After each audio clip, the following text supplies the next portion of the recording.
Pour moi, celui qui va réussir ça, le grand groupe qui réussira ça le mieux, c'est lui qui sortira vainqueur.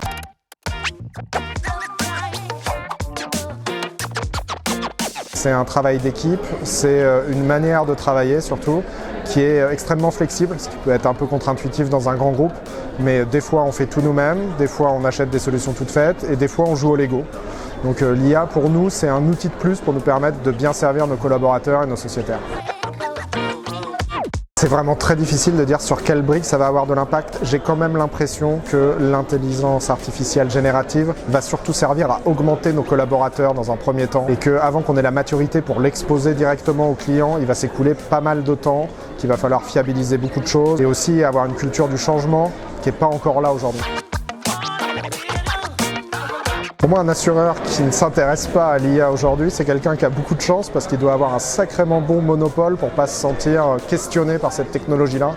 Je lui conseille quand même d'en mettre un peu dans ses budgets 2024.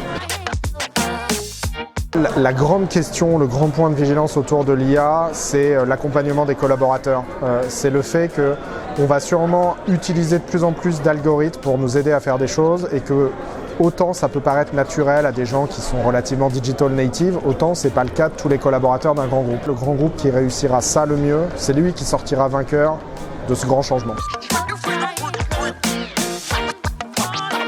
Je pense que les InsurTech ont vraiment quelque chose à proposer sur l'innovation avec de l'intelligence artificielle. Petit problème que je vois, c'est que souvent elles ont un accès à la data qui est en fait conditionné au fait qu'on le leur donne. L'autre chose que je vois, c'est que les GAFAM sont en train d'aller très vite sur l'intelligence artificielle et en fait, dès qu'on prend une suite logicielle un peu complète, par exemple chez Microsoft, eux nous proposent de mettre de l'intelligence artificielle dedans qu'on va pouvoir nous aussi s'approprier avec nos données. Donc je pense que ça va modifier assez fort le paysage des InsurTech et leur capacité à travailler avec les grands groupes.